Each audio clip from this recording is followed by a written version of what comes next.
जी दादागिरी आहे ना हे थांबवा. नाही लोकांवरती जी दादागिरी करताना ऐका रस्ता खणताना तुम्हाला तुमचे प्रोटोकॉल्स माहिती आहेत का? प्रोपेगेंडा चला रहे कि भाजपा के जो वार्ड है वहाँ पे ही खड्डे, जो सत्ताधारी है वो ईगल इंफ्रा के पीछे क्यों है, ईगल इंफ्रा को क्यों प्रोटेक्ट कर रहे हैं वो हमें नहीं पता चल रहा है. दुरुस्त करा. हम खुद आयुक्त के केबिन में जाएंगे, वहाँ पर हवन करेंगे. तानाशाही नहीं करनी चाहिए, इसी के लिए आज हम लोग यहाँ पे बैठे हैं.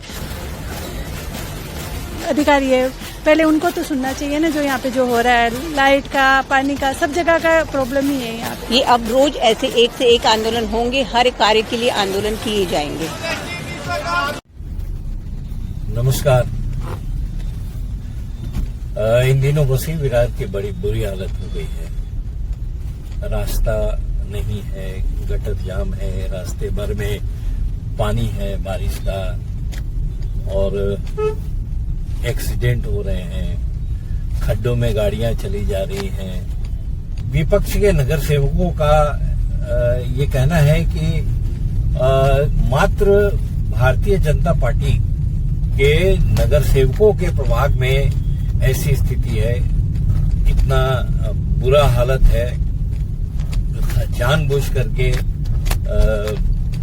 महानगर पालिका प्रशासन सत्ताधारी के दबाव में आकर के भारतीय जनता पार्टी के जो प्रभागे हैं वहां पर काम नहीं कर रहा है. वहां जो विकास का काम होना चाहिए या जो गटर का काम होना चाहिए या जो रास्तों की सफाई होनी चाहिए, रास्ते पर जो पानी जमे उनको निकलना चाहिए, ये सत्ताधारी पक्ष महानगर पालिका के द्वारा नहीं होने दे रहा है.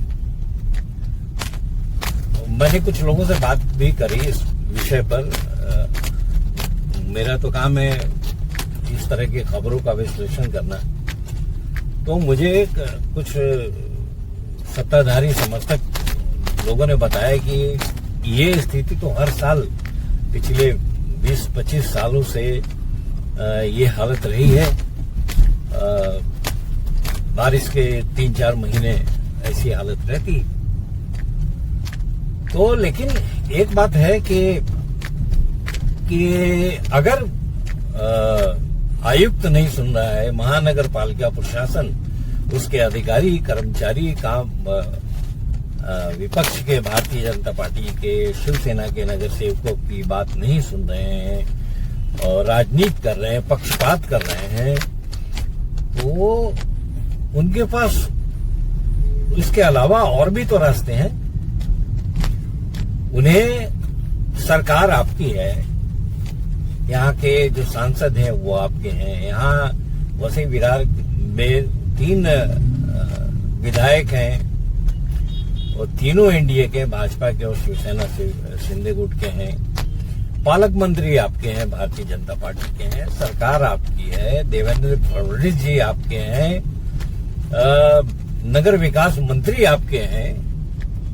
इसके बाद भी अगर महानगर का पालिका प्रशासन आपकी बात को नहीं सुन रहा है, आपके साथ भारतीय जनता पार्टी के नगर सेवकों के साथ पक्षपात कर रहा है, उनकी बात को नहीं सुन रहा है और आपके प्रभागों को की बुरी हालत कर रहा है, तो आप क्यों नहीं, आपके आमदार, आपके खासदार, आपके पालक मंत्री जाकर के सीधा मंत्रालय में बैठते हैं?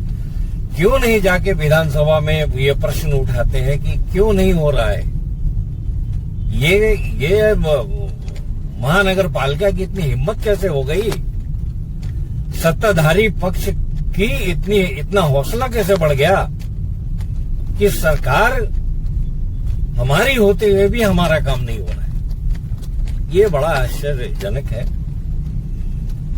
इसमें अब स्थिति ये है कि कल को ये नागरिक जो मतदाता आपके हैं वो भी कान बंद कर लेंगे. एक साधारण आदमी ये चर्चा करता फिर रहा है कि सरकार आपकी है, सब कुछ आपका है, तंत्र मंत्र सब आपके हैं.